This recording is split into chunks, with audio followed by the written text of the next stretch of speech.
This Snorlax looks clean, but one tiny flaw might ruin everything. Miss this, and you'll miss the grade.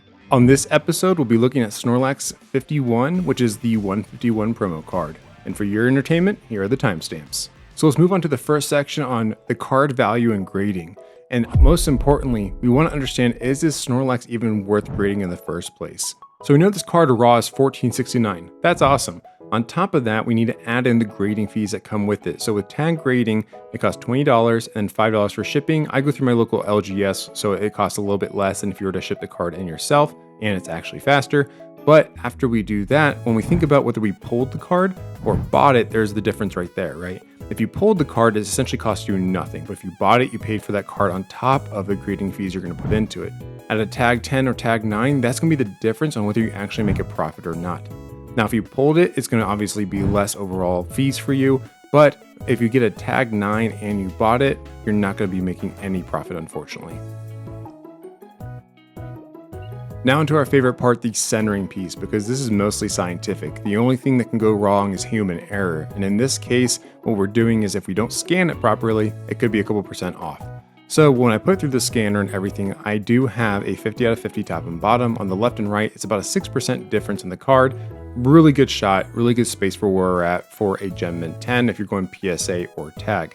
However, DegreeGrading does have a 0% standard there, so you have to get a perfect 50 out of 50 on all sides there. I think there's a very, very slight variation. I do like to keep in mind that my actual scans are probably 1 to 2% off, so it's possible this could still be a 50-50, because when I did the lining on the outside of the card on the front, it didn't match exactly because of how it was angled or whatever it might be. So I do have this as something that does not meet a degree 10, unfortunately, for the front centering. But let's go into the back and let's check that out as well. Now let's do the same thing and scan the back of the card. Again, we're going to take a consideration that we're probably 1 to 2% off because of the scanning. But when we look at the back of the card, we do fit inside that Gem Mint tolerance. It's not even a close call. PSA has a 50% tolerance, Tag has a 30% tolerance, and Degree has a 6% tolerance. And when we did this card, even if I take that 1 to 2% in consideration on what I actually got, it's less than that 6% tolerance, or it's right at that border. And then for PSA and Tag, this is a Gem Mint 10 easily. Like the back is really clean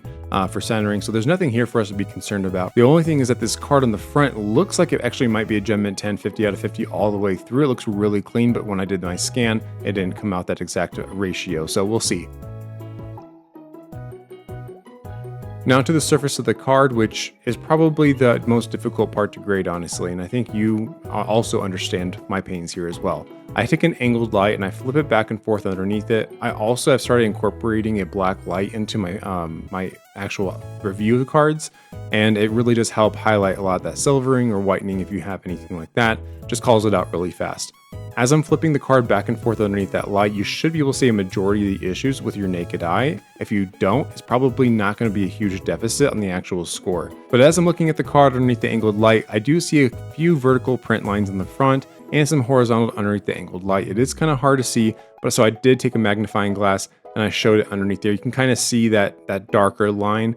Those are just some print lines that are coming through. It also shows actually on the back as well as some light scuffing on the right hand side, but I think that's just roller marks, so they may not actually hold that too much against you since it's factory. It's a factory thing. Now, as we're looking at the back of the card on that blue border, we do see a small speck on there. Incredibly minor. It's probably not going to cause any kind of actual issue with the grading, but it is something worth calling out. Now I'll see if these corners and edges actually hold up. As I'm actually looking at this card, I look at it the same way I look at the surface of the card. I put it underneath an angled light and I slowly start rotating it around. Right now I'm looking specifically at the corners to see if there's any silvering, whitening, anything like that. And on the front of this card, I don't see anything, but on the back of it, we start to see a slight tear or an indent at the top right corner, which I'll show you here in just a second. But it's the only thing I really find out from the corners.